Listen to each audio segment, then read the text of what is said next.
Hey there, everybody, and welcome to High Level Listening, our YouTube channel for intermediate to advanced English learners who want to take their English to the next level. That's right. Welcome, everybody. My name is Mark. I'm the British teacher here at High Level Listening. And together with Kat, who's our American English teacher, we've put together what we think are 11 fun and interesting differences between American English and British English. So when you learn English at school, we know it can be hard to tell if you're learning British English or American English specifically. So this video might help you figure out if you've been using British English or American English, or even decide which one you would prefer to learn in the future. So one of the things that we pride ourselves on here at High Level Listening is that we read and reply to every single comment here on YouTube. So as we go through some of these differences, we would love to hear from you guys in the comments. So start thinking about some of these questions. What kind of English did you learn in school? Did you learn more British English or American English? Do you think you sound more British or more American if you kind of have an accent? And which one do you prefer and why? Would you prefer sounding a little bit more American, or do you want to sound more like Mark and sound a bit more British? So we would love to hear your stories in the comments below. Yes, so let's jump into our fun and interesting differences. These won't just be single vocabulary words for different things. They'll also be grammar structures, sometimes full sentences or phrases, or the way that we use certain words differently. Absolutely. So let's get started with number one, greetings. Saying hello in the UK and the US is a little bit different. Now, funny enough, we don't actually use the word hello all that often. I mean, hello would be if I'm picking up the phone. But if I see someone on the street or a stranger, if I'm just in the same room as somebody, it's polite to say something like, hi, good morning. Hi there. Hey there. Hi, how's it going? Hey, how's it going? This could be for strangers, people you see in your neighborhood, coworkers. Americans are quite friendly, especially with strangers. So you might just be at the grocery store and say, hi there. Or you could use it with your friends and family. Hey, how's it going? Hey there, how are you? What about you, Mark? What would you normally say in the UK? Yeah, in the UK, we rarely use the word hello either. Instead, we say, hiya, hiya, hiya. This could again be for friends, colleagues, strangers, if you're passing someone in the street.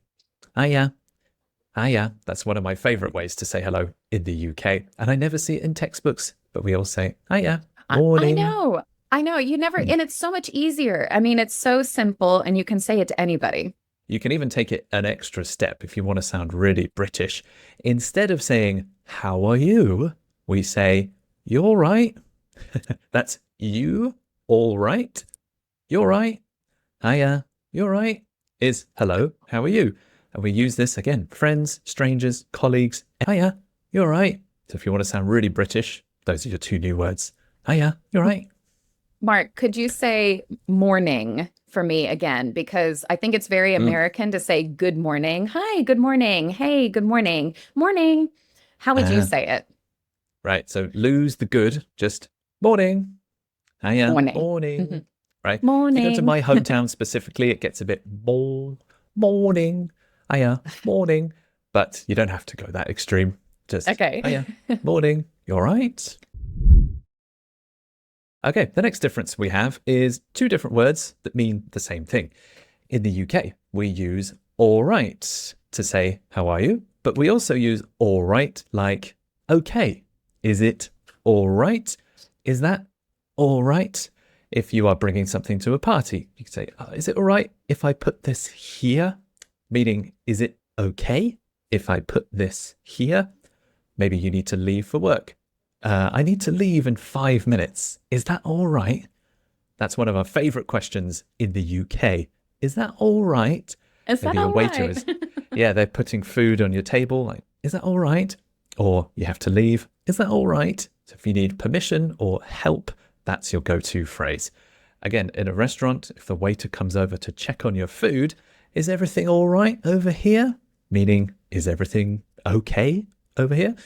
What do they say in the US though?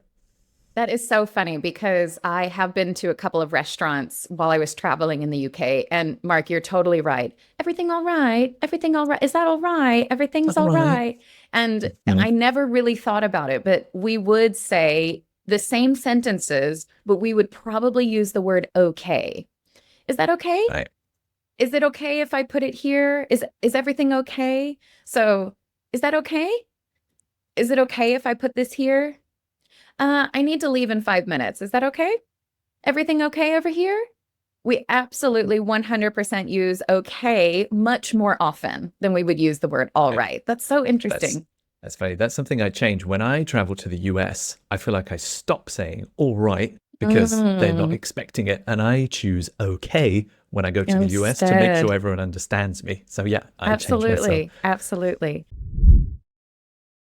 So the next one is kind of interesting. So if something is really close to you, and I would say something is right here.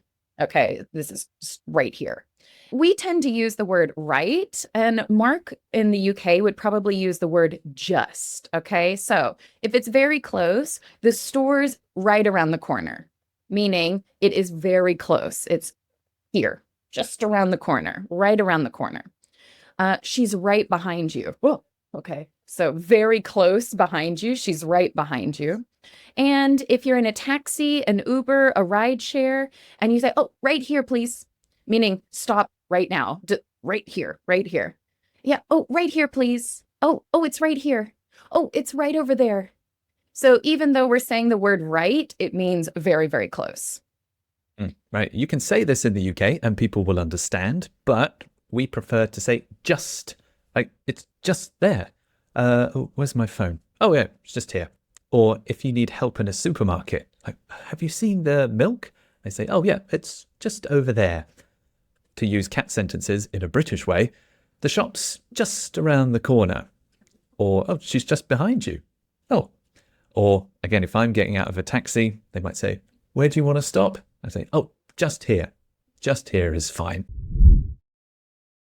Okay, another difference we have is collocations. These are the verbs that we use with other things, and British and Americans sometimes use different ones. In the UK, we use have a lot, and we use have before lots of everyday activities. So, I have a nap, like a short Mm, sleep during the day. I might hmm have a nap later.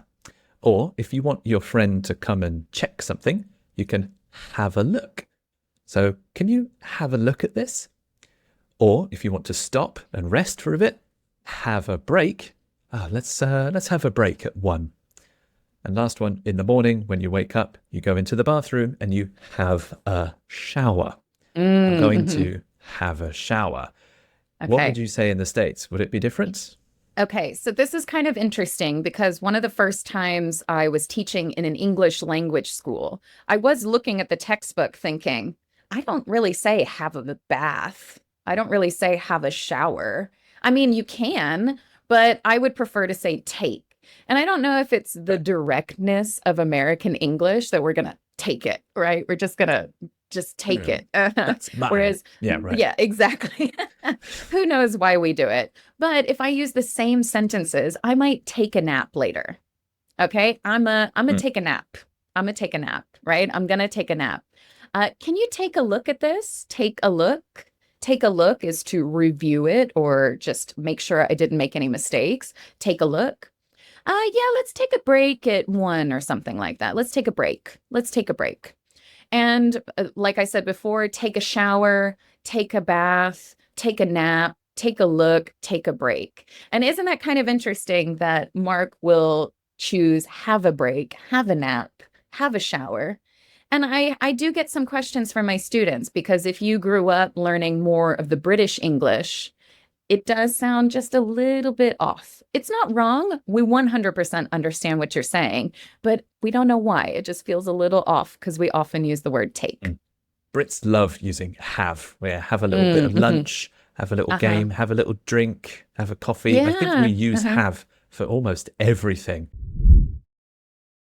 Another difference you'll get. I like this one because the UK has one word where the US might Yeah. use 4 or maybe 5 different words as well. This is one of my absolute favorite words to use in the UK because it's so versatile. It's Really is. pop. Pop. Pop is a verb. You pop or he pops, and it can mean lots of different things. It can mean like to put. It can mean to write. It could be enter or type in a computer, Yeah. or sign with a pen. All of those are pop. Right. It sounds much more casual and friendly, and I love hearing it when I go to the supermarket. So I've got all my stuff at the checkout, and I'm ready to pay, and I pull out my bank card, and the cashier will say, okay, just pop your pin in when you're ready. Pop your pin in. So pop here means type or enter. Beep, beep, beep, beep. Pop your pin in when you're ready. Or maybe I'm at a doctor's office or picking up a rental car or something, and they give me a contract or a document to sign. At the bottom, there's a space for my name. Can you pop your name here? Can you pop your name? So pop is write. Can you write your name? Again, we especially use it when we're buying things. Just pop your card into the reader. Just pop your password in there. So it's write, enter, type, pop. Pop's the only word you need. Do you use this word in the States at all, or no? I actually quite like the word, but we don't really use it like that. No, it does sound very British. Shame. So, if I'm at the supermarket and I put my card into the reader, I don't pop my card into the reader. I put my card into the reader and enter my PIN. So you could use pop for both of those, right, Mark? Yeah, all of them. Pop your card in, pop your PIN in. Yeah. Yep, just pop That's it so in. funny.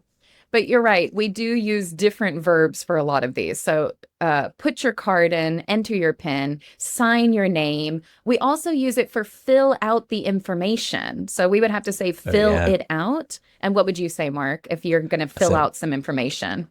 I'd say pop your details on the form. Pop your details. Pop your info in there for me. Okay. That one's so much easier. So I will admit that that's way more fun to use than all of these verbs that you have to use in the United States.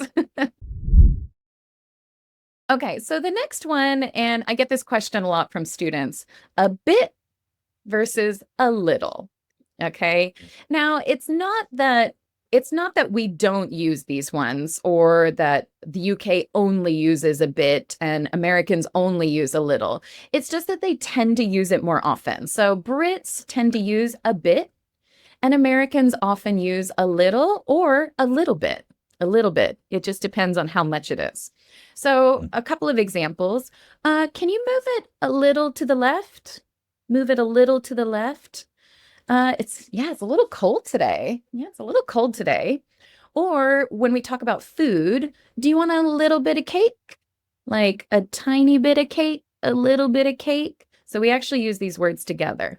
And I do want to note that with my American accent, the T, that double T, and the same thing with water, little, that T and double T in the middle of words often changes to a D sound. So instead of little, which sounds very British when I say it like that, it's little. So you want a little bit of cake. So that T, little bit of cake. Do you want a little bit of cake? Yeah, that's a good example. You want to practice that American a little bit of. Yeah, right. That's a good one. That's a perfect example of that one. Yeah, so in the UK, we will not say little at all. We'll say a bit. I can use cat sentences, but just change it for the British word. Can you move it a bit to the left? Or, it's a bit cold today. Or, do you want a bit of cake? So while cat's T turns into a D, my T at the end stops. It's bit. I don't really say the T at the end. That's partly because of where I'm from in England, in the southeast. But yeah, if you want to do it really authentically, you can cut off the T or stop it there. So it's a bit cold, a bit to the left, or do you want a bit of cake?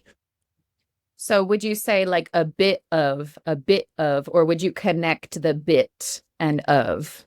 Oh, I would still cut it. I wouldn't connect them. Okay. A bit of Oh, cake, a a bit bit of, of a bit of. dessert. Oh, and it immediately sounds British. Yeah.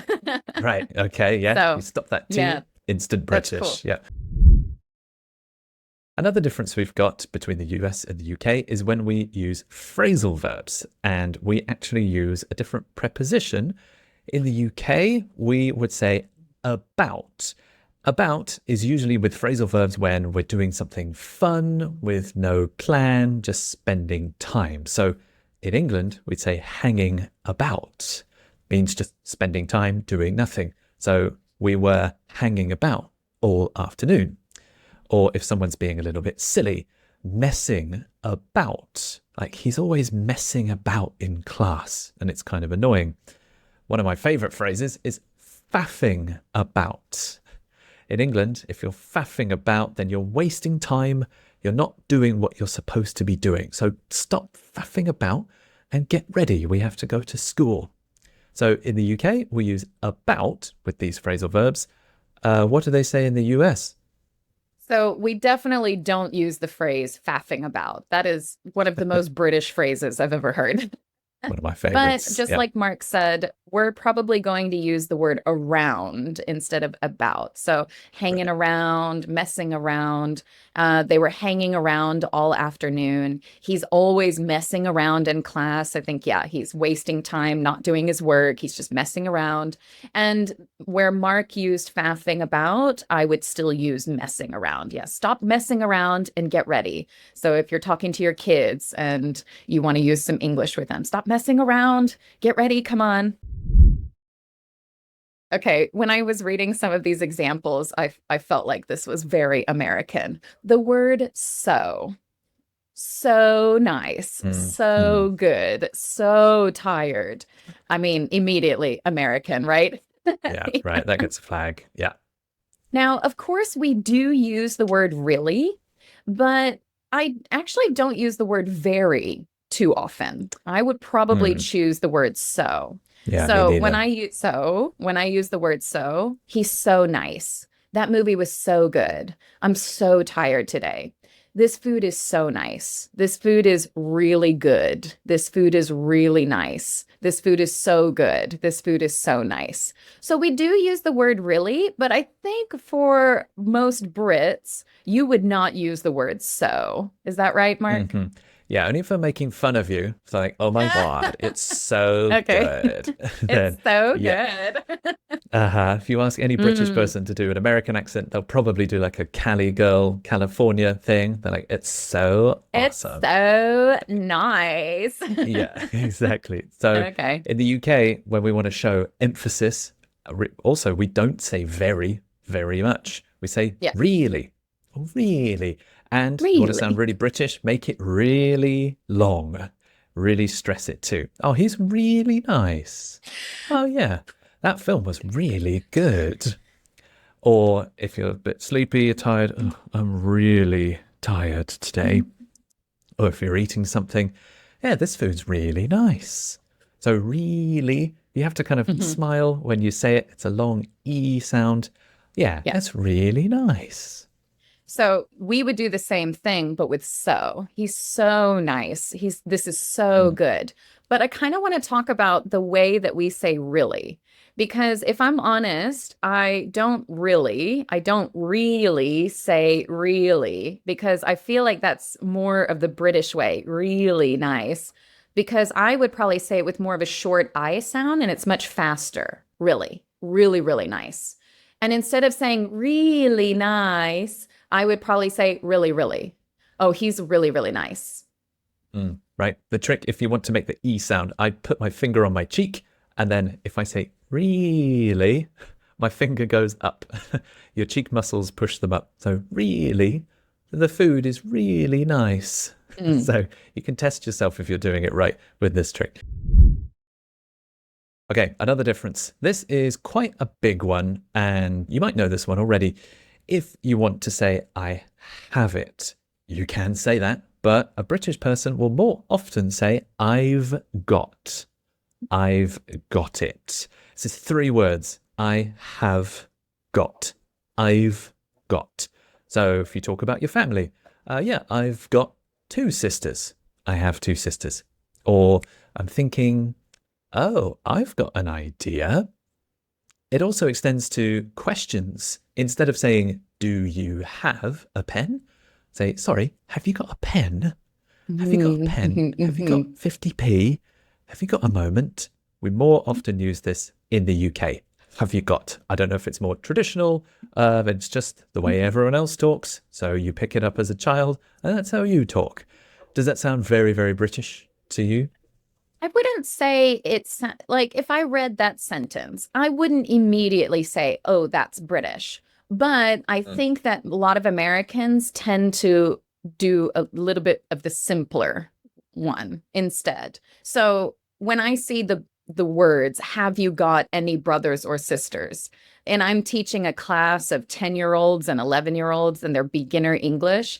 This is so hectic. It's too long and it's hard to explain. Yeah. It's really hard to teach. So I would naturally instead say, oh, do you have any brothers or sisters? So keeping that do you have instead of changing it to have you got. Americans just tend to be a little bit simpler with the grammar. So if I would probably say, yeah, I have 2 sisters. Or yeah, I have an idea. And sorry, do you have a pen I could borrow? So that makes a really good point that Mark said. Instead of saying, have you got a pen? See, I can't even say it. Have you got Harry Potter? Have you got a pen? Yeah, I sound like Harry Potter. Yeah. Yeah. More likely we would say, do you have? Do you have? Now, one note that I want to make is that neither Mark nor I would ever say I've, like I have 2 sisters. Neither of us would use I've 2 sisters. Mark would say, I've got, and I might even say, yeah, I've got 2 sisters, but we would never say I've 2 sisters or I've an idea. This sounds very old fashioned and you might hear it on TV shows like Bridgerton, but we would probably never use it. So basically, we're going to talk about this a little bit more. The present perfect that the UK uses more often and the past simple. Okay, this is kind of interesting because we want to make it a little bit easier in American English. So when we just did something or very recently did something, we would probably use the past simple. So you've got to learn the past. I just went to the store. I just got back. I just learned something new. So this is kind of what we would use. We would just use the past simple. Hey, where's James? Oh, he just left. Oh, sorry, the train already left. Or nothing for me, thanks. I already ate. So things like I already did this. I just did this. The train already left. I already ate. He just left. But in the UK, they tend to use more of the present perfect. Right. Yeah. The tricky thing is we'll keep just and already, but we'll put them in the present perfect. So where's James? Oh, he's just left. That's he has just left. Oh, he's just left. That means that he left maybe 30 seconds ago or very, very recently. Brits will instinctively use the present perfect to show you that something happened really recently. If you are late at the train station and you say, oh, where's the train to London? The train's already gone, I'm afraid. That the train has already gone. Or maybe you're full and you don't want anything to eat. Oh, nothing for me, thanks. I've already eaten. So Kat said, I already ate. I'm using the present perfect. I've already eaten. We only noticed this difference, I think, a few years into our teaching careers. And sometimes it pops up when I watch videos on YouTube. If someone's reacting to something that's just happened, they would say, oh, have they won? Oh, has he gone? Has he fallen over? It's always the present perfect in British English. I don't really know why. It's just a way we do things.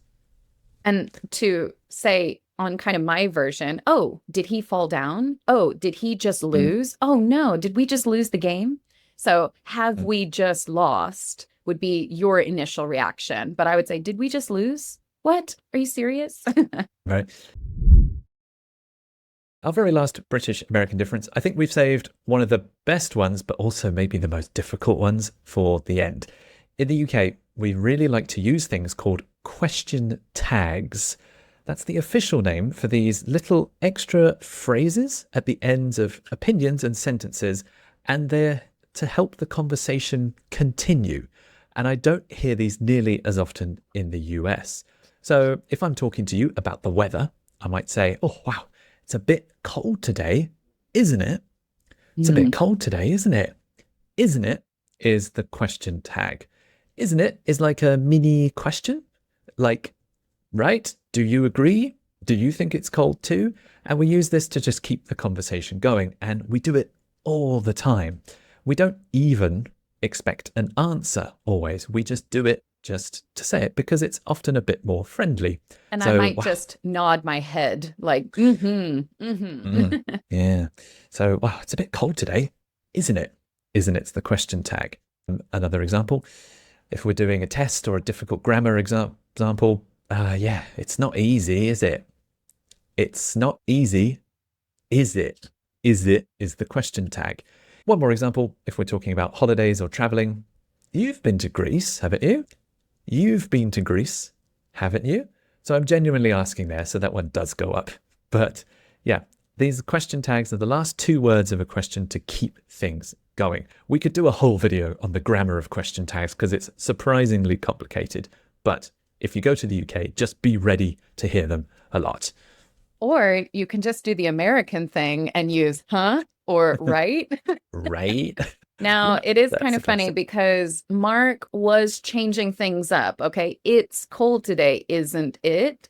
It's not easy, is it? So you have to worry about the grammar. You also have to worry about the correct word. They've got to be And opposites. then, Yeah. I mean, don't get me started. Sometimes in the UK, they ask me something with a question tag and it just confuses me, honestly.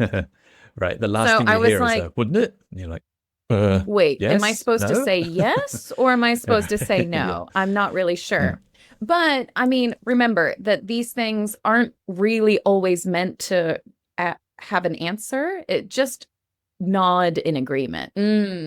Yeah, good advice. Yeah, just Right. yeah, yeah. 99% of the time, it's yes. And Yeah. you don't even have to say yes or no. You can just be which is kind of a I understand. Yeah. This is what I do in other languages when I don't understand everything. That's what you do in England.